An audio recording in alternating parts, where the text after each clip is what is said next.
Hello, how are you? I hope you guys are doing great. I, Prabhav Sharma, welcomes you all to the Civil Point Institute Indore. तो हम बात कर रहे थे fluid mechanics के बारे में और जो हमारी पहली यूनिट थी प्रॉपर्टीज ऑफ फ्लूइड उसके बारे में हम बात कर रहे थे। ठीक, काफ़ी सारी चीज़ें हमने देख ली थी कि फ्लूइड मैकेनिक्स क्या होता है और आपका फ्लूइड क्या होता है, मैकेनिक्स क्या होता है। दोनों को हम जब मिलाते हैं तो हमको फ्लूइड मैकेनिक्स मिल जाता है। ठीक है, इसके अलावा हमने देखा था कि आपका दो तरीके से हम फ्लूइड को एनालाइज कर सकते हैं। एक होती है हमारी मॉलिक्यूलर बिहेवियर यानी कि माइक्रोस्कोपिक अप्रोच और एक होती है हमारा ओवरऑल बिहेवियर जिसको हम बोलते हैं मैक्रोस्कोपिक अप्रोच। तो हम जब फ्लूइड को एनालाइज करते हैं तो हम कौन सी अप्रोच को फॉलो करते हैं? मैक्रोस्कोपिक अप्रोच को फॉलो करते हैं, क्योंकि माइक्रोस्कोपिक अप्रोच में हमको एक एक मॉलिक्यूल को एनालाइज करना पड़ता है, जो कि काफी डिफिकल्ट होता है। ये भी हमने देखा था कि जो मैक्रोस्कोपिक अप्रोच होती है हम उसमें ये मान के चलते हैं कंटिन्यूअस डिस्ट्रीब्यूशन ऑफ मास, यानी दो मॉलिक्यूल ऑफ द फ्लूइड जो हैं उनके बीच में कोई भी डिस्टेंस नहीं है। और इसी को भी हम क्या बोलते हैं? फ्लूइड एज अ कंटिन्यूम, यानी फ्लूइड कैसा होता है? कंटिन्यूअस होता है। और इसी अप्रोच को लेकर हम मैक्सिमम जो एफएम में काम करते हैं। लेकिन कई बार ऐसा होता है कि फ्लूइड के बीच में डिफरेंस होता है, दो मॉलिक्यूल के बीच में डिफरेंस होता है, तो वहां पे हमको माइक्रोस्कोपिक अप्रोच फॉलो करनी पड़ती है। तो कब हमको कौन सी अप्रोच फॉलो करना है ये हमको बताता है हमारा नोटसेंस नंबर। अगर नोटसेंस नंबर की वैल्यू 0.01 से कम है, दैट मीन्स हमें जो अप्रोच फॉलो करनी है माइक्रोस्कोपिक अप्रोच फॉलो करनी है, और इसी को हम बोलते हैं नो स्लिप फ्लो। ऐसी कंडीशन को ही हम क्या बोलते हैं? No slip flow. अगर हमारा नुटसन नंबर 0.01 से लेकर 10 के बीच होता है तो ऐसी कंडीशन को हम क्या बोलते हैं? Slip flow. और अगर आपका जो नुटसन नंबर है वो 10 से ज्यादा है, यानी दो मॉलिक्यूल के बीच का डिस्टेंस बहुत ज्यादा है, तो वहां पे हमको फॉलो करनी पड़ती है माइक्रोस्कोपिक अप्रोच, और वहां पे आप मैक्रोस्कोपिक अप्रोच को फॉलो बिल्कुल भी नहीं कर सकते। चलिए, फिर हमने देखा था कौन कौन सी फोर्सेस होती हैं। बेसिकली दो तरीके की फोर्सेस हमारी बॉडी में एक्ट करती हैं, सरफेस फोर्स और बॉडी फोर्स। आज हम इसको डीप में देखेंगे। ठीक है, इसके बाद का जो हमारा कोहेजन और एडहेशन का टॉपिक हम शुरू करेंगे आज, तो उसमें हम इसको और डीप में एनालाइज करेंगे।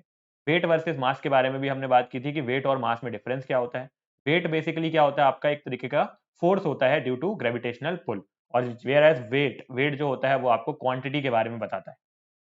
ठीक है, कि किसी कोई भी चीज कितनी क्वांटिटी में प्रेजेंट है।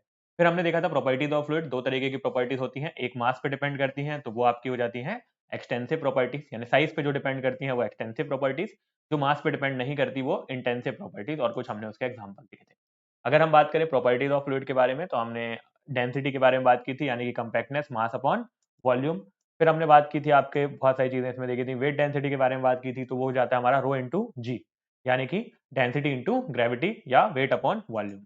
इसके बाद हमने स्पेसिफिक वॉल्यूम के बारे में बात की थी, जो कि इनवर्स ऑफ डेंसिटी होता है, और स्पेसिफिक ग्रेविटी के बारे में बात करी थी, जो कि आपका gamma of fluid upon gamma of standard fluid होता है। Standard fluid in case of जो लिक्विड होता है वो वाटर होता है, और in the case of gas में एयर होता है। ये सारी चीजें हमने देख ली थी। इसके अलावा हमने एक क्वेश्चन भी देखा था। ठीक है, और नेक्स्टली अब हम इसके बाद हमने सरफेस टेंशन के बारे में बात की थी। तो सरफेस टेंशन हमने क्या देखा था कि आपका जो टॉप सरफेस होता है, जो भी किसी दो फ्लूइड को आपस में सेपरेट कर रहा होता है, वहां पे जो फोर्स होती है वो जीरो नहीं होती है ना। वहां पे एक इनवर्ट फोर्स लग रही होती है, क्योंकि वहां पे इक्विलिब्रियम कंडीशन नहीं होती, जिसकी वजह से वहां की जो ऊपर वाली मेम्ब्रेन होती है वो अपने आप को कॉन्ट्रैक्ट करने की कोशिश करती है और एरिया को मिनिमाइज करने की कोशिश करती है। इसी फिनोमेना को, जिसमें जो ऊपर वाला सरफेस है वो अपने एरिया को मिनिमाइज करने की वजह से कॉन्ट्रैक्ट हो जाता है, this is known as your surface tension.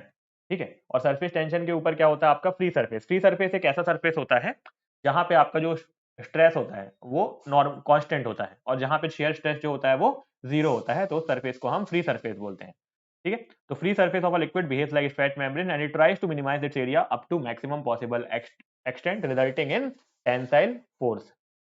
इस चीज में रिजल्ट करता है वो टेंसाइल फोर्स में रिजल्ट करता है, रिजल्टिंग इन टेंसाइल फोर्स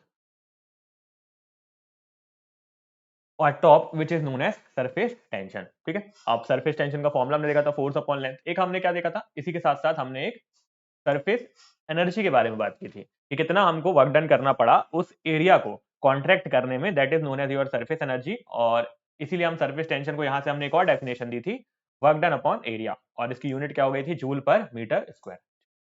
इसके अलावा और भी कुछ इंपॉर्टेंट पॉइंट्स हमने देखे थे कि सरफेस टेंशन जो होता है वो जो गैस होते हैं उनके लिए ऑलमोस्ट इक्वल्स टू जीरो होता है। सरफेस टेंशन तब भी एक्ट करता है जब आपका जो फ्लूइड है वो रेस्ट कंडीशन में होता है। तो ये सारी चीजें भी हमने देखी थी। इसके बाद जो है आगे की चीजें आज हम देखेंगे इसमें।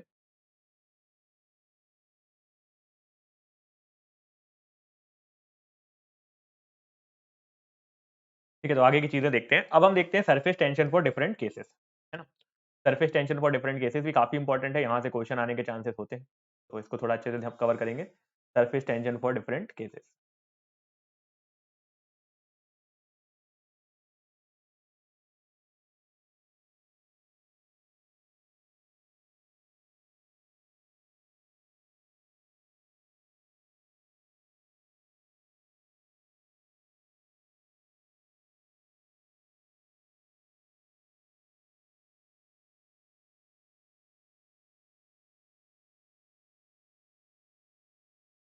Surface tension for different cases. ठीक है, तो तीन केस की बात करेंगे, एक हम बबल की बात करेंगे, एक हम ड्रॉप की बात करेंगे और एक हम जेट की बात करेंगे। सबसे पहला जो हमारा केस होगा, केस वन, उसमें हम बात करेंगे किसके बारे में? लिक्विड बबल के बारे में।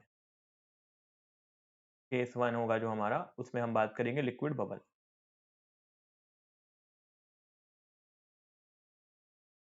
लिक्विड ड्रॉपलेट, केस वन में हम बात करेंगे लिक्विड ड्रॉपलेट के बारे में।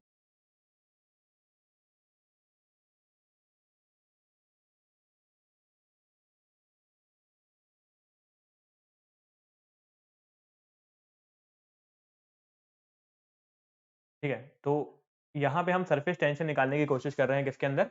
लिक्विड ड्रॉपलेट के अंदर। एक मिनट में आपको डायग्राम दिखाता हूँ और अच्छे से आप समझ पाएंगे। तो यहाँ पे हमारा जो लिक्विड का ड्रॉप है, उसमें कितना सरफेस टेंशन होगा वो हमको पता लगाना है। ठीक है, तीन केस हमारे बनते हैं जैसे कि मैंने आपको बताया। एक तो लिक्विड ड्रॉप बनता है, एक आपका बबल बनता है और एक आपका जेट बनता है। जेट यानी कि जब आप जैसे नलों मतलब आप अपना गार्डन सींचते होंगे तो पाइप से सींचते होंगे, राइट? तो पाइप के थ्रू जो पानी निकलता है उसको हम जेट बोलते हैं, है ना? जो पूरी धार निकलती है पानी की उसको हम जेट बोलते हैं। तो ये तीन केसेस में हमको सरफेस टेंशन कितना होता है वो कैलकुलेट करना है। तो अगर मैं ड्रॉप की बात करूं तो आपको पता है ड्रॉप किस तरीके का दिखता है? इस तरीके का आपका वाटर ड्रॉपलेट होता है। ठीक है, इस तरीके का आपका वाटर ड्रॉपलेट होता है। अब इसमें एक चीज जो हमको ध्यान रखने वाली है वो ये याद रखने वाली है कि जो आपका वाटर ड्रॉपलेट होता है ना, उसमें एक बाहर से प्रेशर लग रहा होता है जिसको हम बोलते हैं पी आउटर, और एक प्रेशर अंदर से लग रहा होता है जिसको हम बोलते हैं पी इनर।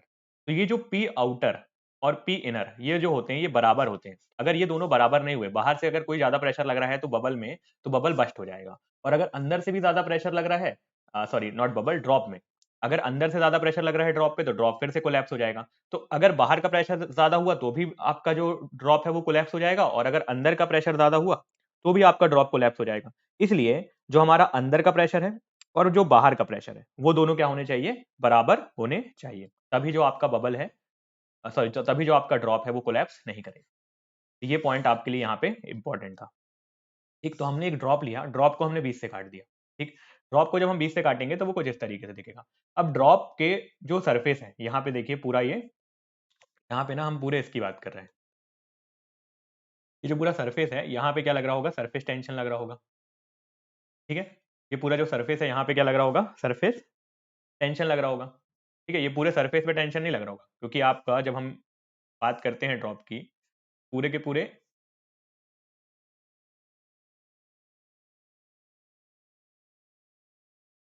ठीक है, पूरे के पूरे सरफेस की बात नहीं करते। तो ये जो ये वाला जो सरफेस है, यहाँ पे पूरे के पूरे में सरफेस टेंशन नहीं लग रहा होगा। सरफेस टेंशन कहाँ पे लग रहा होगा? ये जो इसकी बाउंड्री है, क्योंकि जब मैंने कल आपको सरफेस टेंशन बताया था तो मैंने क्या बताया था? सरफेस टेंशन कहाँ पे होता है आपका? ये तो सबसे टॉप वाली लेयर होती है जो फ्री सरफेस और वाटर को सेपरेट कर रही होती है, उस लेयर पे सरफेस टेंशन लगता है। तो यहाँ पे कौन सी लेयर फ्री सरफेस और वाटर को सेपरेट कर रही है? ये आपका यहाँ पे मान लीजिए ये बबल है, तो ये फ्री सरफेस है, और ये आपकी लेयर है जो फ्री सरफेस को और वाटर को सेपरेट कर रही है। तो इस लेयर पे जहां पे आपको दिख रहा है ये वाला जो लेयर है, ये वाली जो लेयर है, यहाँ पे आपका सरफेस टेंशन लगेगा। ठीक है, यहाँ पे आपका क्या लगेगा? सरफेस टेंशन लगेगा।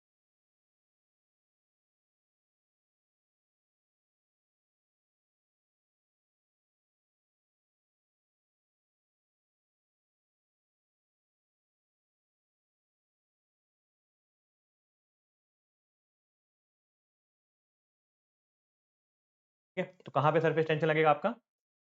ये जो आपकी बाउंड्री है, इस बाउंड्री पे आपका सरफेस टेंशन लगेगा। ठीक है, ये तो समझ में आ गया होगा। अब ये जो सरफेस टेंशन है ये आपकी क्या है? बाहर की तरफ लग रहा होगा, पर एक बाहर से एक फोर्स लग रही होगी अंदर की तरफ, है ना? और ये दोनों सरफेस टेंशन और ये फोर्स जब बराबर होंगी, आपस में इक्वल होंगी, तभी जो आपका बबल है, तभी जो आपका लिक्विड ड्रॉप है वो क्या कर पाएगा? एग्जिस्ट कर पाएगा। ठीक है, तो पहले हम अलग अलग दोनों को प्रेशर निकाल लेते हैं कि अंदर कितना लग रहा होगा और बाहर कितना लग रहा होगा। ठीक है, तो अगर हम बात करें प्रेशर इनसाइड लिक्विड, आपका जो प्रेशर होगा इनसाइड लिक्विड,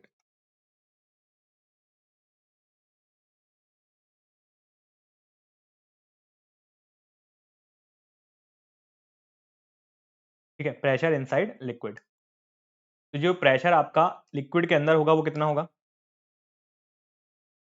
जिसको हम डिनोट कर लेते हैं पीआई से, प्रेशर इनसाइड लिक्विड। तो ये सिग्मा जो लग रहा है ये पूरे लेंथ पे लग रहा है, तो सिग्मा तो होगा इनटू ये जो पूरी लेंथ है, तो ये कितनी लेंथ है 2 पाई आर, है ना, ये लेंथ कितनी होगी 2 पाई आर। आपका जो सरकमफेरेंस होता है सर्कल का वो कितना होता है 2 पाई आर के बराबर होता है, तो यहाँ पे कितना होगा सिग्मा इंटू 2 पाई आर, ठीक है, ये आपका आ गया प्रेशर इनसाइड लिक्विड। अगर हम बात करें प्रेशर आउटसाइड से जो लग रहा होगा, प्रेशर आउटसाइड लिक्विड, यहाँ पे जो प्रेशर आउटसाइड से लग रहा होगा लिक्विड के वो कितना होगा,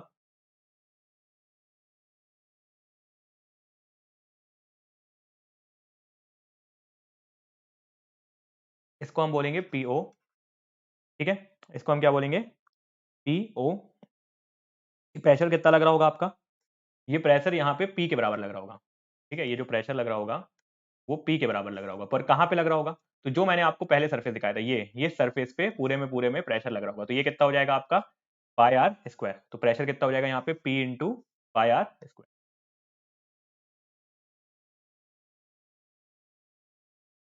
P into pi R square, ठीक है, मैं अभी आपको याद करने की ट्रिक भी बताऊंगा एक, P into pi R square. तो ये आपका क्या हो गया प्रेशर आउटसाइड। तो अगर फॉर इक्विलिब्रियम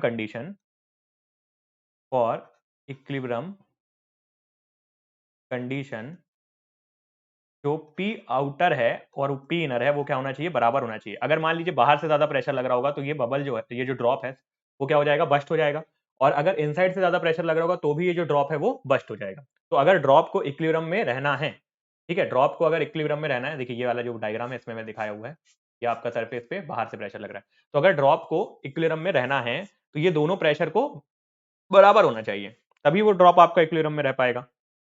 तो अगर दोनों प्रेशर को मैं इक्वेट करता हूं, दोनों प्रेशर को अगर मैं इक्वेट करता हूं पी इनर और पी आउटर को, तो पी इनर आपका कितना था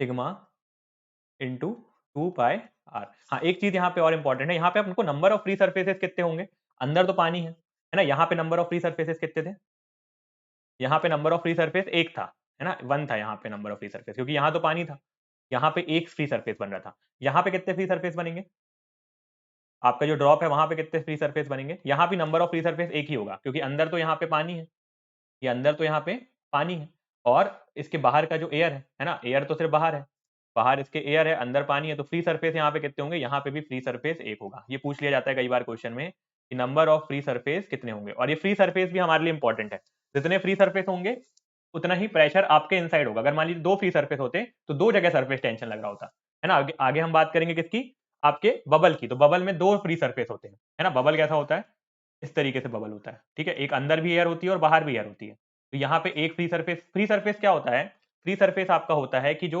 लिक्विड को एयर से सेपरेट कर रहा होता है, तो यहाँ पे लिक्विड है यहाँ पे एयर है, तो ये सरफेस लिक्विड और एयर को सेपरेट कर रहा है, यहाँ पे एयर है यहाँ पे लिक्विड है, तो ये सरफेस लिक्विड और एयर को सेपरेट कर रहा है, तो फ्री सरफेस यहाँ पे बबल में कितने हो जाते हैं, दो हो जाते हैं।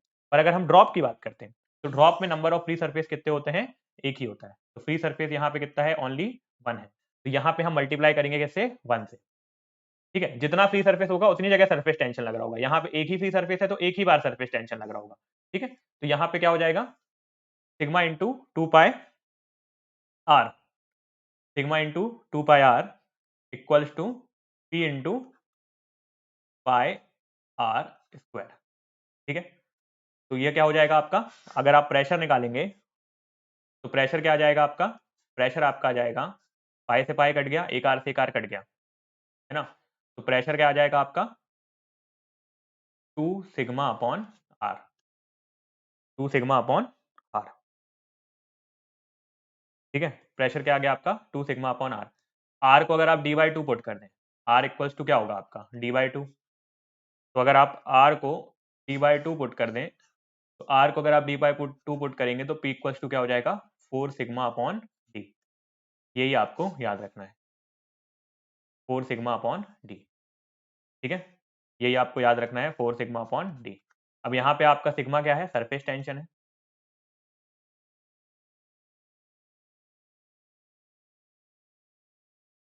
डी क्या है आपका, डायामीटर ऑफ ड्रॉप।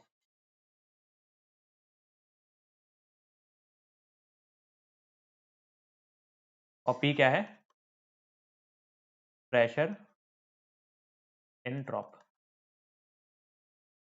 ठीक है, सरफेस टेंशन इन ड्रॉप। तो यहाँ से या तो आप सरफेस टेंशन भी निकाल सकते हैं और अगर आप चाहें तो प्रेशर भी निकाल सकते हैं। ठीक है, जो भी चीज आपको कैलकुलेट करनी है यू कैन कैलकुलेट। चाहो तो आप प्रेशर भी कैलकुलेट कर सकते हो और सरफेस टेंशन भी कैलकुलेट कर सकते हो, इजी है। क्या किया हमने, हमने एक ड्रॉप लिया। ठीक है, ड्रॉप को हमको पता लगाना था कि ड्रॉप के अंदर सरफेस टेंशन कितना होगा या ड्रॉप के अंदर प्रेशर, दोनों चीजें पता लगा सकते हैं ना। प्रेशर के टर्म्स में भी आप देख सकते हो और सरफेस टेंशन के टर्म्स में भी देख सकते हो। तो अगर आपको पता लगाना है कि प्रेशर कितना है या सरफेस टेंशन कितना है किसी भी ड्रॉप के अंदर में, तो हमने ड्रॉप को लिया, उसको 20 से काटा और हमने देखा कि उसका जो सरफेस है उस पर सरफेस टेंशन लग रहा होगा। तो सरफेस टेंशन उसके पूरे के पूरे डायमीटर, उसका जो पूरा का पूरा सर्कमफेरेंस है वहीं पे लग रहा होगा। ठीक है, क्योंकि सर्कमफेरेंस जो है वो किस पे लगता है, बाउंड्रीज पे लगता है। तो वो कितना लग रहा था, सिग्मा, और उसकी बाउंड्री कितनी थी, 2 पाई आर के बराबर। तो सिग्मा इंटू 2 पाई आर हमारा सरफेस टेंशन लग रहा था। अब बाहर से एक और प्रेशर उस पर लग रहा होगा, और जब ये अंदर का प्रेशर और बाहर का प्रेशर बराबर होगा तभी जो हमारा ड्रॉप है वो किसमें होगा, इक्विलिब्रियम में होगा और कोलैप्स नहीं करेगा। बाहर का प्रेशर होगा तो भी ड्रॉप कोलैप्स कर जाएगा और अंदर का प्रेशर ज्यादा होगा तो भी ड्रॉप कोलैप्स कर जाएगा। तो दोनों बराबर होना चाहिए, पी आउटर और पी इनर। तो पी आउटर कितना लग रहा था, एक पी प्रेशर लग रहा था और पूरे के पूरे सरफेस पे लग रहा होगा, और सरफेस कितना है हमारा, पाई आर स्क्वायर। तो P into pi R square. ये दोनों को अगर इक्विलिब्रियम कंडीशन में हम रखेंगे तो इनको इक्वेट किया हमने, तो हमको क्या मिल गया, P equals to 4 sigma upon D या 2 sigma upon R. 4 sigma upon D लिख लीजिए, 2 सिग्मा अपॉन आर लिख लीजिए। जो इंपॉर्टेंट पॉइंट है वो है यहाँ पे नंबर ऑफ फ्री सरफेस। यहाँ पे जो नंबर ऑफ फ्री सरफेस है वो कितने हैं, 1 है। ठीक है, पूछ लिया जाता है कई बार कि नंबर ऑफ फ्री सरफेस कितने होंगे। तो फ्री सरफेस कैसे पता लगाते हैं ये भी मैंने आपको बताया। फ्री सरफेस जो है यहाँ पे वो होगा आपका 1। ठीक है, फ्री सरफेस कैसे पता लगाते हैं, फ्री सरफेस का मतलब होता है कि एयर और वाटर को सेपरेट कर रही हो जो लेयर है ना, वही सरफेस टेंशन भी होता है। तो यहाँ पे एक ही ऐसी लेयर है, यहाँ अंदर वाटर है, यहाँ अंदर वाटर है और यहाँ पे एयर है। तो ये एक ही लेयर है जो एयर और वाटर को सेपरेट कर रही है। ठीक है, तो यहाँ पे फ्री सरफेस 1 है। अगर मान लीजिए फ्री सरफेस 2 होते तो यहाँ पे हम मल्टीप्लाई बाय 2 करते, क्योंकि एक लेयर, अभी हम चलिए इसको आगे देखेंगे और अच्छे से। नेक्स्ट हम केस देखते हैं, केस नंबर 2। ठीक है, ये आपको याद हो गया होगा, 4 सिग्मा अपॉन डी, है ना, बहुत इंपॉर्टेंट है, क्वेश्चन बनता है यहाँ से। नेक्स्ट हमारा आता है केस नंबर 2।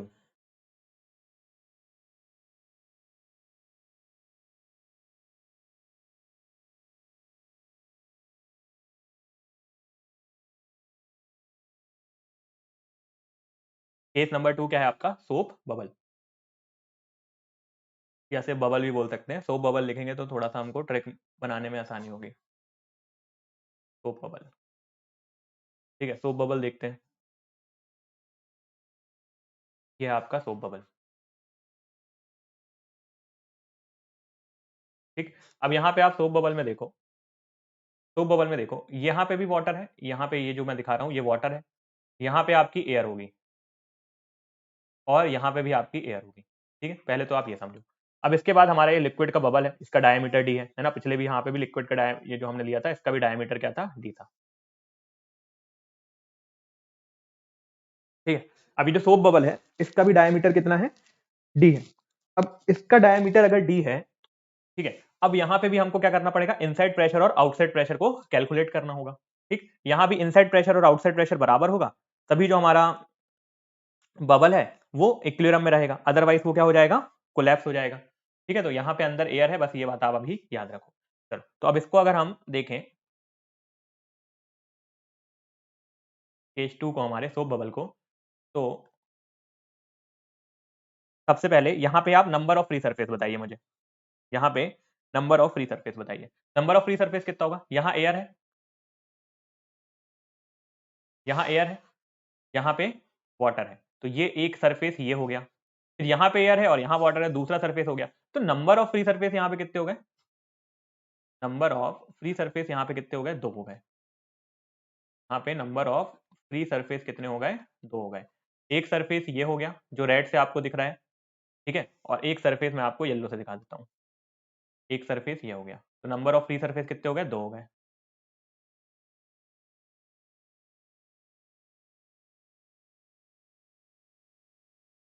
ठीक है, नंबर ऑफ फ्री सरफेस यहाँ पे कितने हो गए? 2 हो गए। अगर अब मैं यहाँ भी आउटसाइड प्रेशर और इनसाइड प्रेशर निकालूं,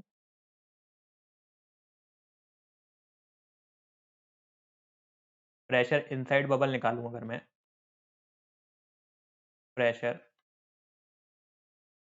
इनसाइड बबल, जिसको मैं डिनोट कर रहा हूँ पी इनर से, तो ये आपका कितना होगा? सेम वही होगा, sigma into 2 pi R, sigma into 2 pi R. पर ये तो एक लेयर का आया ना, एक लेयर का आया, अब ऐसे ही दूसरी लेयर का भी आएगा, तो यहाँ पे इंटू क्या करना पड़ेगा हमको? 2 करना पड़ेगा। अब एक क्वेश्चन यहाँ पे जो बनना चाहिए, अगर मैं स्टूडेंट होता तो मुझ में एक क्वेश्चन बनता है यहाँ।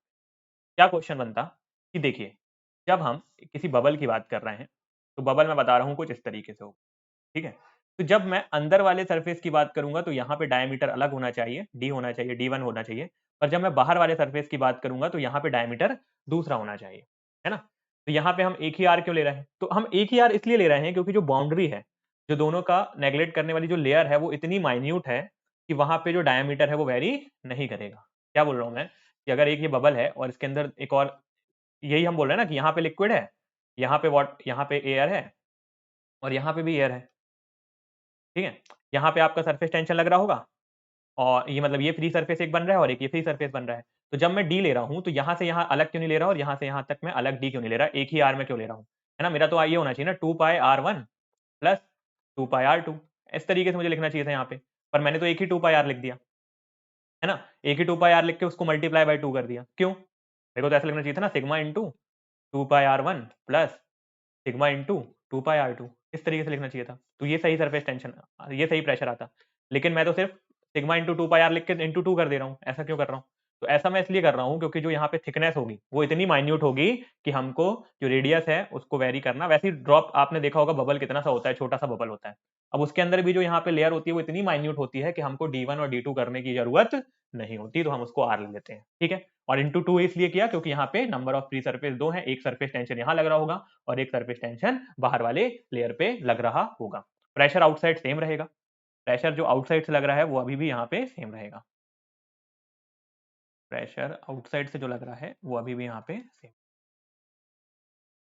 आउटसाइड से प्रेशर कितना लग रहा है आपका? पी आउटसाइड आपका कितना लग रहा है? P into pi R square, ठीक है? For equilibrium condition P inner should be equals to P outer, अगर ये नहीं होगा तो otherwise bubble will collapse, otherwise bubble will collapse, ठीक है? अदरवाइज क्या होगा? आपका बबल कोलैप्स कर जाएगा। तो मेरा क्या आया यहाँ पे?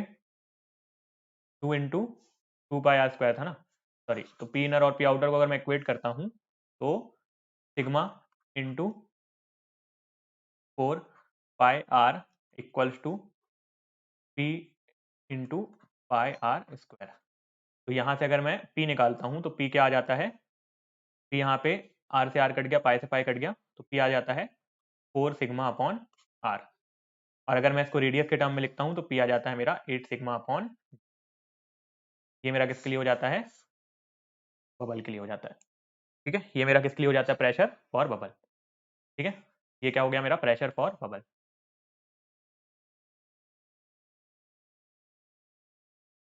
Pressure for bubble, soap bubble से याद रखिएगा ना इसको।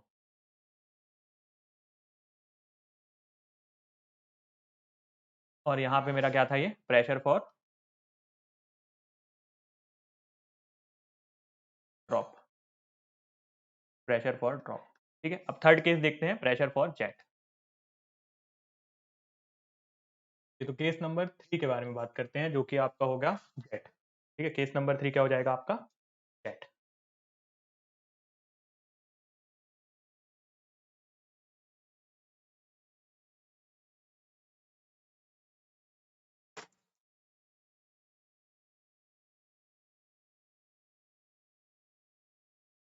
नंबर 3,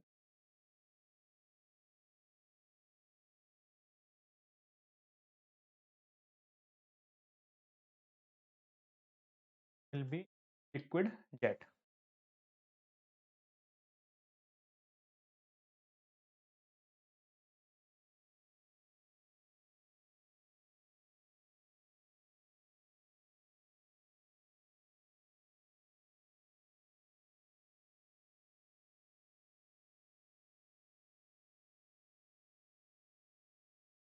ठीक है, तो लिक्विड जेट के बारे में पहले अगर मैं बात करूं, तो ये आपका लिक्विड जेट हो गया। ठीक है, इस तरीके से आपका लिक्विड जेट होता है। तो ये आपका तरीके से मैंने इसको सिलेंड्रिकल अज्यूम कर लिया है। ठीक है, और इसको मैंने 20 से कट किया है। सिलेंड्रिकल जेट को अगर मैं 20 से कट करूंगा तो इस तरीके से मेरा यहाँ पे प्रेशर जो सिग्मा है, सरफेस टेंशन लगेगा, और यहाँ पे इस तरीके से प्रेशर लगेगा। लिक्विड जेट को हमने क्या कर लिया, 20 से कट कर लिया। ठीक है, यहाँ भी सेम रहेगा, प्रेशर इनसाइड और प्रेशर इनसाइड। फ्री सरफेस कितने दिख रहे हैं आपको यहाँ पे, ये एयर है और यहाँ पूरे में अंदर वाटर है, तो एक ही फ्री सरफेस दिख रहा होगा आपको यहाँ पे। तो फ्री सरफेस यहाँ पे कितने हैं, only 1। Number of free surface यहाँ पे कितने हैं, 1 है। फ्री सरफेस आपका कितना है, 1। अब प्रेशर इनसाइड और प्रेशर आउटसाइड के बारे में बात कर लेते हैं। तो प्रेशर इनसाइड लिक्विड जेट कितना होगा, प्रेशर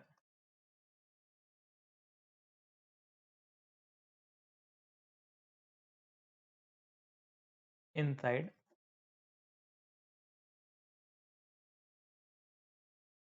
लिक्विड जेट। तो प्रेशर इनसाइड लिक्विड जेट के बारे में बात करते हैं, और फिर उसके बाद प्रेशर आउटसाइड, है ना। तो इनसाइड कितना प्रेशर हो जाएगा आपका यहाँ पे, अगर मैं इसको डिनोट कर रहा हूँ पीआई से, है ना। प्रेशर इनसाइड लिक्विड जेट जो होगा आपका, वो हो जाएगा सिग्मा, सिग्मा तो सेम है, इनटू, अब यहाँ पे देखिए, यहाँ पे तो सर्कल नहीं है, यहाँ पे तो लेंथ है। ये जो एल है, ये मैं लेंथ ले रहा हूँ, तो एल क्या हो जाएगी, लेंथ हो जाएगी, है ना, लेंथ हो जाएगी। और कितने एल है, एक एल ये है और एक एल ये है, तो 2 into L, sigma into 2 into L. Number of free surface कितना है, एक ही है, तो इंटू 1। ठीक है, यहाँ पे कितने थे नंबर ऑफ फ्री सर्फेस, यहाँ पे 2 थे, यहाँ पे नंबर ऑफ फ्री सर्फेस 2 थे, इसलिए इंटू 2 किया। यहाँ पे नंबर ऑफ फ्री सर्फेस 1 थे, इसलिए इंटू 1 किया। ठीक है, तो इसलिए यहाँ पे क्या होगा, इंटू 1। अगर मैं outside pressure, pressure outside liquid jet की बात करूंगा, तो वो सेम रहेगा, pressure outside liquid jet, pressure outside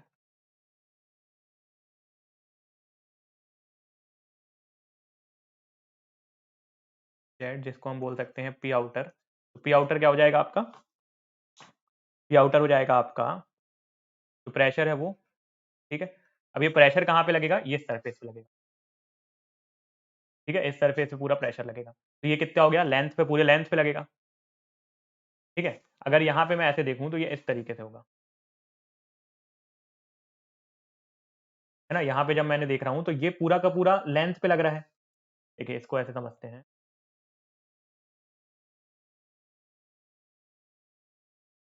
ये देखिए इस तरीके से है, तो ये सरफेस पे तो लग रहा है, यानी पूरे ये डी पे लग रहा होगा, और साथ ही साथ ये पूरी लेंथ पे भी लग रहा होगा, तो डी इंटू एल हो जाएगा। तो यहाँ पे क्या आ जाएगा, या तो आप डी ले लीजिए या 2 आर ले लीजिए। तो यहाँ पे डायरेक्टली हम डी ले लेते हैं। ठीक है, चलिए 2 आर, सबको हमने आर से लिया तो 2 आर ले लेते हैं,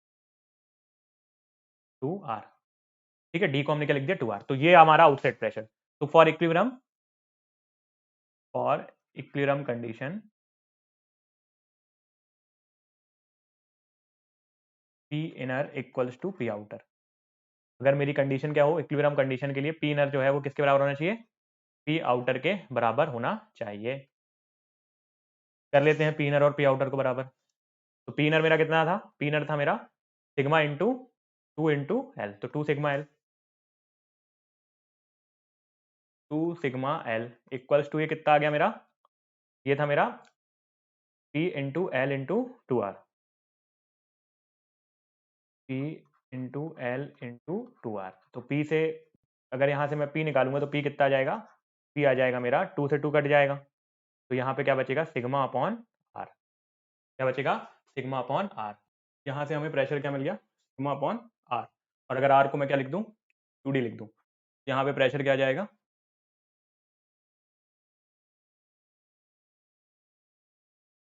अगर मैं आर को क्या लिखूंगा, डी बाई 2 लिखूंगा, है ना। आर को मैं क्या लिख सकता हूँ यहाँ पे, d/2 लिख सकता हूँ, तो 2 सिग्मा अपॉन डी हो जाएगा।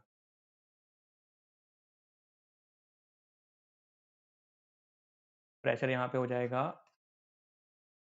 2 सिग्मा अपॉन, तो ये मेरा हो गया प्रेशर फॉर आपका जेट। ठीक है, प्रेशर फॉर लिक्विड जेट।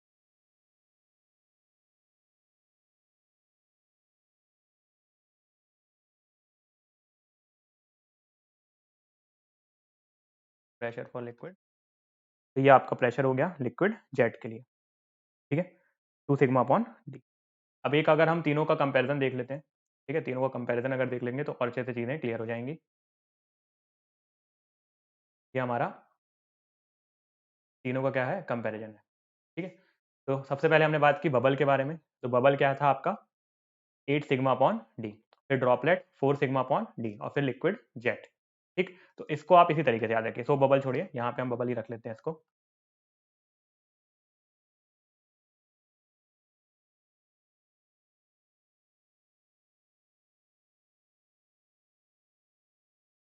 ठीक है, यहाँ पे आप इसको सोप बबल की जगह बबल रखिए।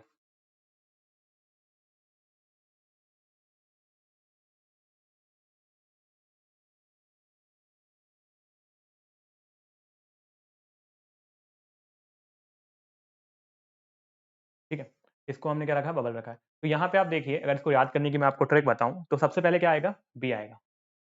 ठीक है, बी के बाद क्या आएगा, डी आएगा, और डी के बाद क्या आएगा आपका, जे आएगा। ठीक है, जेट अगर हम बात करें, यहाँ जेट ले लीजिए इसको आप, या लिक्विड भी लेंगे तो भी, लिक्विड जेट भी लेंगे तो एल भी आपके डी के बाद ही आएगा। तो पहले क्या आएगा, बी आएगा, फिर डी आएगा, फिर जे आएगा। तो अब याद करने की ट्रिक क्या है कि सबसे पहले कौन आ रहा है, बी, तो सबसे बड़ा कौन है आपका, बी, तो 8 आपका बी, 8 है आपका बी।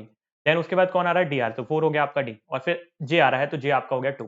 तो बी सबसे पहले हमको क्रोनोलॉजिकल ऑर्डर में जमाना है, बी डी जे, सबसे पहले 8 फिर 4 फिर 2। तो आपका बबल क्या हो जाएगा, 8 सिग्मा अपॉन डी, ड्रॉप क्या हो जाएगा, 4 सिग्मा अपॉन डी, और जेट क्या हो जाएगा, 2 सिग्मा अपॉन डी। तो इस तरीके से अगर आप याद रखेंगे तो आप आसानी से क्वेश्चंस बना पाएंगे। ठीक है, याद करने की आपकी ट्रिक हो गई कि तरीके से आप इनको याद रख सकते हैं। ठीक है,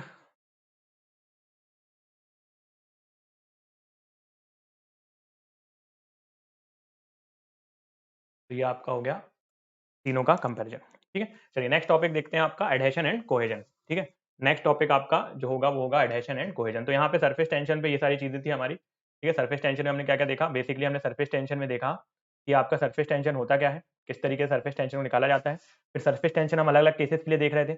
आपका हमने पहला केस देखा किसका, केस 1 फॉर लिक्विड ड्रॉपलेट, फिर केस 2 फॉर बबल, और केस 3 फॉर लिक्विड जेट। ये हमने 3 केसेस देखे।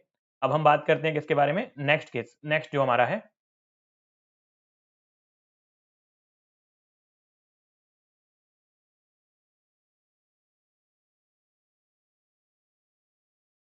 नेक्स्ट जो है अब वो है हमारा एडहेशन एंड कोहेजन। ठीक है, नेक्स्ट क्या है आपका, एडहेशन एंड कोहेजन।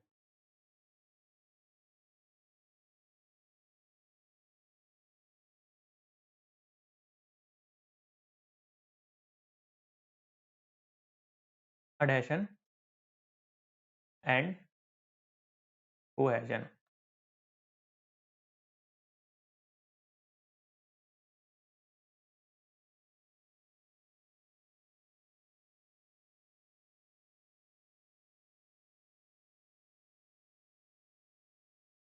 तो अगर एडहेशन और कोहेजन की बात करें तो पहले समझने की कोशिश करते हैं कि एडहेशन क्या होता है और कोहेजन होता क्या है।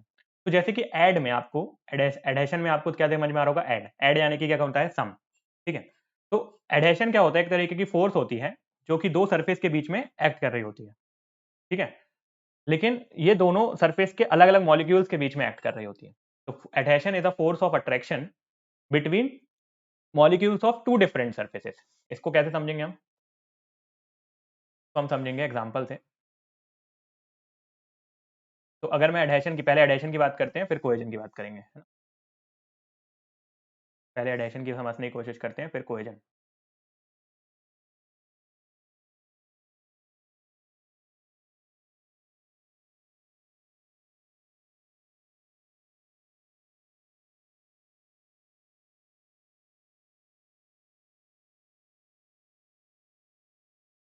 तो अगर पहले हम एडेशन की बात करें, तो एडेशन क्या होता है? मान लीजिए कि हमारा ग्लास का कंटेनर है, इसके अंदर क्या भरा हुआ है? पानी भरा हुआ है।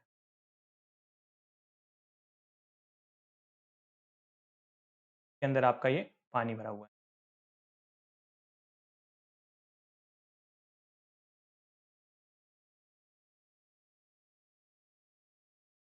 ठीक है, ये ग्लास का आपका कंटेनर है, इसके अंदर आपका वाटर है।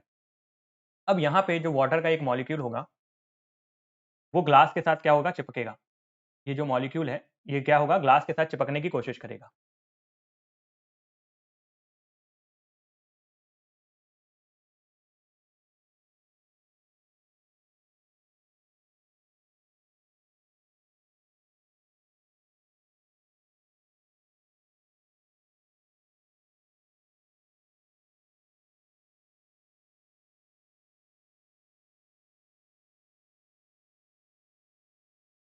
ठीक है, तो ग्लास का हमारा जो सरफेस है, उसके मॉलिक्यूल के साथ चिपकने की कोशिश करेगा।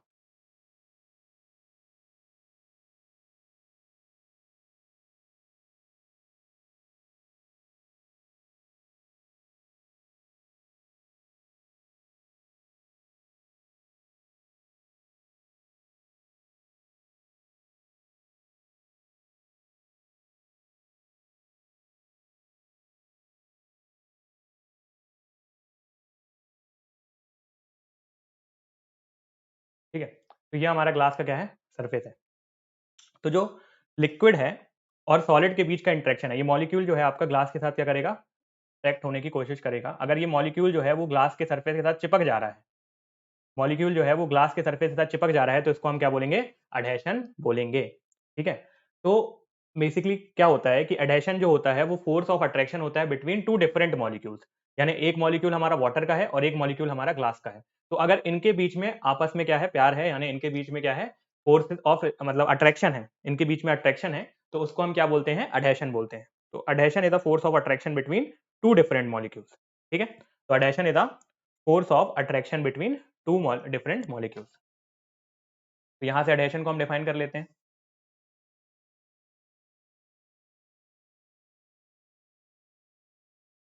Adhesion is a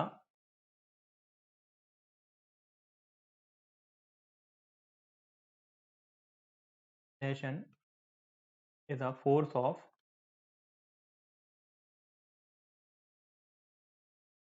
attraction between two surface, between two surface और between molecule of two surface, molecule of two surface. तो ये आपका क्या हो गया? एडहेशन। ठीक है, ये क्या हो गया आपका? एडहेशन। तो इसको हम क्या बोल सकते हैं? एडहेशन को क्या बोल सकते हैं हम? यहाँ पे अगर देखें तो इसको हम बोल सकते हैं लिक्विड सॉलिड इंटरेक्शन। यहाँ पे हम क्या देख रहे हैं इसका? ये क्या है हमारा? Liquid solid interaction. तो अगर मैं इसकी बात करूं तो ये क्या है आपका? Liquid solid interaction.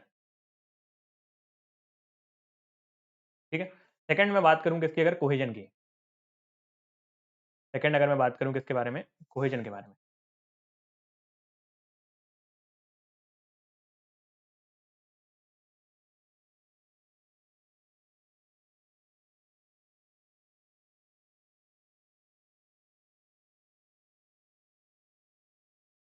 तो कोहेजन क्या होता है? Force of attraction. कोहेजन को अगर मैं डिफाइन करूंगा, कोहेजन को मैं डिफाइन कर सकता हूं कि force of attraction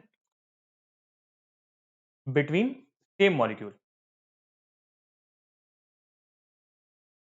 force of attraction between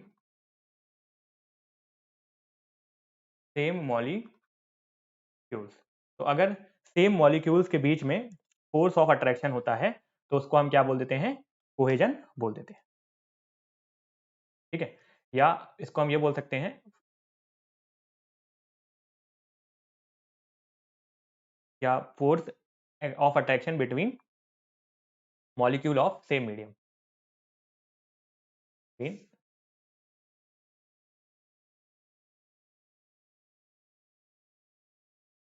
molecules of same medium. तो आपने देखा होगा थर्मोमीटर। तो थर्मोमीटर की जब हम बात करते हैं तो क्या थर्मोमीटर में जब जो मरकरी होता है, क्या कभी भी वो ऐसा होता है कि आपके इस पे चिपक जाए? जैसे आप ग्लास लेकर आते हो, एक पानी का ग्लास लेकर आते हो और आपने उस ग्लास से पानी दूसरे ग्लास में ट्रांसफर कर दिया, फिर भी पानी की कुछ बूंदें जो होती हैं वो ग्लास में चिपक जाती हैं। हम किसकी बात कर रहे हैं? ग्लास, मतलब जो आपका ग्लास का ग्लास होता है ना? तो उसकी हम बात कर रहे हैं। तो ग्लास में आपका कुछ ना कुछ पानी चिपक जाता है, तो वो क्या हो गया? आपका एडहेशन हो गया। लेकिन जब आप मरकरी की बात करते हो, मरकरी हमारे थर्मोमीटर में भरा होता है, तो मरकरी जब ऊपर या नीचे जाता है, तो ऐसा कभी होता है कि थोड़े बहुत अपन को थोड़े बहुत ड्रॉपलेट्स ऐसे चिपके दिखते हो थर्मोमीटर में? ऐसा कभी नहीं होता। तो इसका इसलिए वजह होता है क्योंकि जो फोर्स ऑफ कोहेजन होता है, वो मरकरी में बहुत ज़्यादा होता है। तो वो जो मॉलिक्यूल्स हैं उसके, वो थर्मोमीटर के ग्लास के साथ नहीं चिपकते हैं और वो हमारा एग्जाम्पल हो जाएगा कोहेजन का। लेकिन वहीं पे अगर हम बात करें एडहेशन की, तो एडहेशन में क्या होता है कि force of attraction between the same, मतलब आपस में जो मॉलिक्यूल है उनमें कम प्यार होता है, और मतलब उनमें भी प्यार होता है पर कम होता है, और उनका दूसरे से जो हमारा ग्लास है उसके साथ प्यार थोड़ा ज्यादा होता है, तो वो उसमें चिपक जाता है। ठीक है, उसमें चिपक जाता है और इसी को हम क्या बोलते हैं? एडहेशन बोलते हैं। तो अब यहाँ पे ना एक और बहुत इंपॉर्टेंट फेनोमेना आता है। आ, एक और बहुत इंपॉर्टेंट फेनोमेना हम यहाँ से समझ सकते हैं, या एक हम इन्फ्रेंस ड्रॉ कर सकते हैं कि अगर आपकी जो एडहेसिव फोर्स है, एडहेसिव फोर्स अगर आपकी कोहेसिव फोर्स से ज्यादा होती है, तो क्या होता है? लिक्विड क्या कर देगा? सरफेस को वेट कर देगा। ठीक है, व्हेन एडहेसिव फोर्स, यहां पे अगर मैं बोलूं when adhesive force is greater than cohesive force, या यहां पे हम सिर्फ अभी इतना लिखते हैं, when adhesion is more, liquid will wet the liquid will wet the solid boundary. Adhesion किससे ज्यादा होगा? कोहेजन से। किसका कंपैरिजन कर रहे हैं हम यहाँ पे? कोहेजन से। और जब आपका कोहेजन ज्यादा होगा, तो सॉलिड जो होगा वो उसकी बाउंड्री को लिक्विड वेट नहीं करेगा। तो when cohesion is more, liquid will not wet the solid boundary. तो यहां से ना दो बहुत इंपॉर्टेंट फेनोमेना हम निकाल कर लेकर आएंगे, जो कि होगा आपका वेटिंग ऑफ सरफेस और नॉन वेटिंग ऑफ सरफेस। ठीक है, या वेटिंग लिक्विड और नॉन वेटिंग लिक्विड। तो ऐसे कौन से लिक्विड होते हैं जो जिस सरफेस से वो चिपकते हैं? तो ये डिपेंड प्योरली करता है कि हम किन किन चीजों की बात करें। जैसे हम ग्लास और वाटर की बात करेंगे, तो जो वाटर है वो ग्लास पे चिपक जाता है। वहीं पे हम मरकरी और ग्लास की बात करेंगे, तो वो ग्लास पे नहीं चिपकता है। मरकरी जो होगा वो ग्लास पे नहीं चिपकेगा। ऐसे कोल टार होते हैं, बिटुमेन होते हैं, तो उनके बीच में भी कोहेसिव फोर्सेस बहुत ज्यादा होती हैं, तो जिस भी चीज में हम रखते हैं उसमें बहुत ज्यादा नहीं चिपकते हैं। ठीक है, तो ये डिपेंड करता है प्योरली किस पे? आपके लिक्विड पे, कि वो सरफेस को वेट करेगा कि नहीं करेगा। पर हमको कैसे पता चलेगा कि हमारा लिक्विड सरफेस पे वेट करेगा कि नहीं करेगा? तो इसको हम पता करते हैं with the help of theta, angle of contact की मदद से हम इसको पता करते हैं। नेक्स्ट सेशन में हम उसको देखेंगे। ठीक है, मेनली जब आपकी एडहेसिव फोर्सेस ज्यादा होंगी कोहेसिव फोर्सेस से। इसको हम अगले सेशन में और डिटेल में देखेंगे। अभी सिर्फ आप थोड़ा थोड़ा सा बाउंड्री देख लीजिए। जब आपकी एडहेसिव फोर्स ग्रेटर हो किससे? कोहेसिव फोर्स से।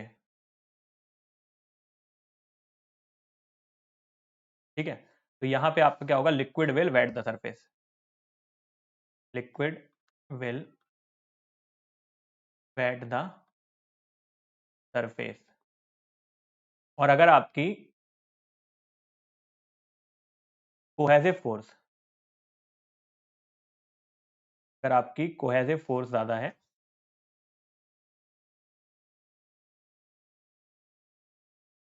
इससे एडहेसिव फोर्स है,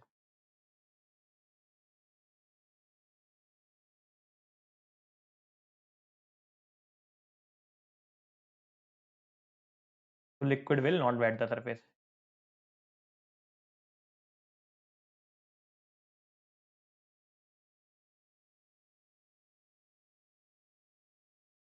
ठीक है, अगर आपकी एडहेसिव फोर्सेस ज्यादा होती हैं तो लिक्विड सरफेस को गीला करेगा, और अगर आपकी कोहेसिव फोर्सेस ज्यादा होंगी तो लिक्विड सरफेस को गीला नहीं करेगा। एडहेसिव फोर्सेस क्या होती हैं?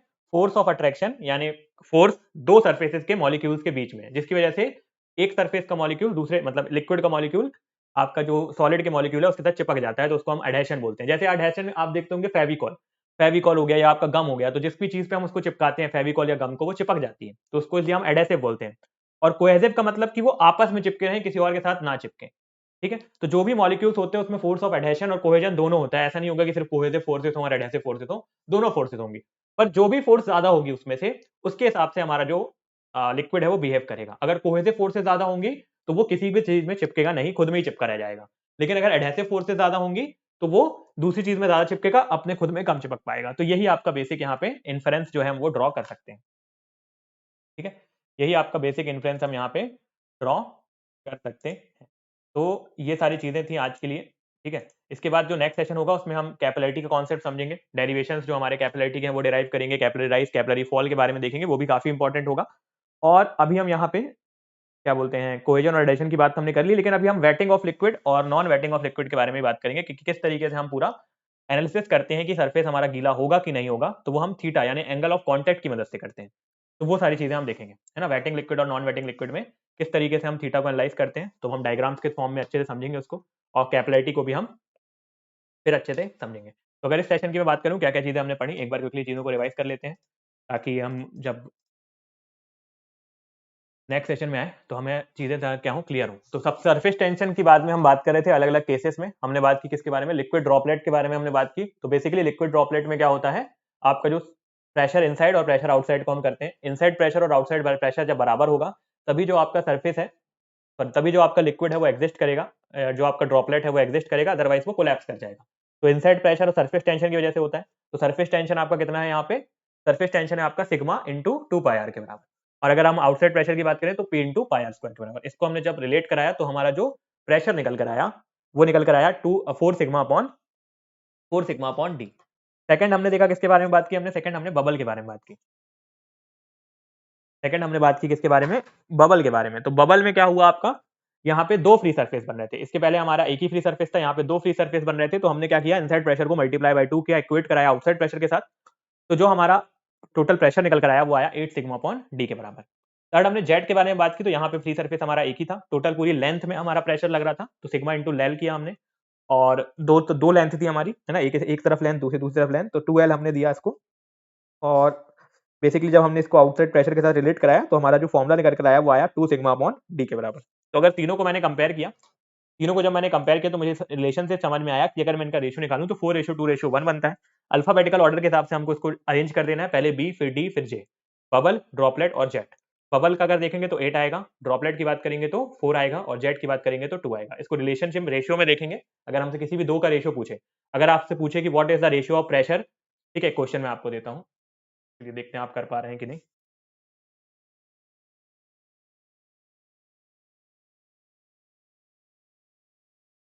क्वेश्चन है आपका, what will be the ratio of pressure of jet and bubble. Jet और बबल के रेशियो बताना है आपको प्रेशर। तो प्रेशर ऑफ जेट कितना होगा, सॉल्व करिए आप, इसको पॉज करिए और यहीं पे आप सॉल्व करके कोशिश करिए, एक बार हम फिर सॉल्व करते हैं। तो अगर मैं बात करूं pressure of jet, pressure of jet जो होगा आपका वो हो जाएगा 2 सिग्मा अपॉन डी, और प्रेशर ऑफ जो बबल होगा वो कितना हो जाएगा 8 सिग्मा अपॉन डी। तो इन दोनों को रेशियो में ले लीजिए, इन दोनों को क्या ले लीजिए, रेशियो में ले लीजिए, सब कट जाएगा, ठीक है, सब कट जाएगा, 2/8 बचेगा, जिसको आप सॉल्व करेंगे तो 1/4, तो 1:4 आपका क्या हो जाएगा, आंसर हो जाएगा। ठीक है, क्या हो जाएगा आपका आंसर, 1:4। अगर मैं जेट जेट एंड ड्रॉप का पूछता तो क्या आता, 1:2। ड्रॉप एंड बबल का अगर मैं पूछता तो भी क्या आता, 1:2। ठीक है, तो इस तरीके से भी आपके एग्जाम में क्वेश्चन बनते हैं, मेक श्योर कि हम ये वाला कॉन्सेप्ट भी याद रखें। ठीक है, चलिए, तो इस सेशन के लिए इतने रखते हैं। हाँ, फिर हमने कोहेजन और एडेशन के बारे में बात की थी। तो एडेशन क्या होता है, force of attraction, force of attraction between the same molecules. अगर आपका जो फोर्स ऑफ अट्रैक्शन अगर सेम मॉलिक्यूल्स के बीच में है तो उसको हम बोलते हैं एडेशन। और अगर फोर्स ऑफ अट्रैक्शन होता है बिटवीन डिफरेंट मॉलिक्यूल्स, तो उसको force of attraction between same molecules को हम बोलते हैं कोहेजन, और force of attraction between different molecules को हम क्या बोलते हैं, कोहेजन। ठीक है, इसके अलावा इसका जो नेक्स्ट हम सेशन आएगा उसमें हम और अच्छे से इसको waiting of surface, non waiting of surface, capillarity वगैरह के बारे में बात करेंगे, तो चीजें और ज्यादा वहां पे क्लियर होती जाएंगी। ठीक है, चलिए, और उसके बाद फिर हमारा नेक्स्ट जो इसके बाद का टॉपिक होगा वो तो बेसिकली हमारा कैपिलरिटी पे जाएगा, और कैपिलरिटी के बाद जो हम कवर करना चालू करेंगे विस्कोसिटी, फिर टाइप्स ऑफ फ्लूइड देखेंगे, आपका रियल फ्लूइड क्या होता है, आइडल फ्लूइड क्या होता है, रियोलॉजिकल बिहेवियर के बारे में बात करेंगे, फिर वेपर प्रेशर कैविटेशन। तो अभी काफी ज्यादा चीजें तो हमने कवर कर ली हैं, फिर जैसे ही सारी चीजें हमारी कवर हो जाएंगी तो फिर हम क्वेश्चंस, बेसिक लेवल के क्वेश्चंस करना शुरू करेंगे, जैसे आपके एसएससी जेई या और भी अदर एग्जाम, एई जेई एग्जामिनेशन के जो क्वेश्चन होते हैं वो सॉल्व करेंगे। ठीक है, और जब वो सॉल्व हो जाएंगे तो उसके बाद फिर हम ईएससी के पीवाईक्यू इसी प्रॉपर्टीज ऑफ फ्लूइड के सॉल्व करेंगे, ताकि ये जो पूरा कॉन्सेप्ट हैं आपके क्लियर हो जाए। ठीक है, उसके पहले एक हम रिवीजन सेशन भी लेंगे, जिसमें सारी चीजें हम एक बार क्विकली रिवाइज कर लेंगे, आधे एक घंटे में हम सारी चीजें रिवाइज कर लेंगे, उसके बाद हम क्वेश्चन शुरू करेंगे। ठीक है, चलिए, तो इस सेशन के लिए इतना ही। उम्मीद करता हूँ सेशन आपको पसंद आया होगा, और कोई भी अगर डाउट या क्वेरी हो तो please reach out to me. Thank you so much for the time, all the best, have a great day, keep smiling and stay motivated.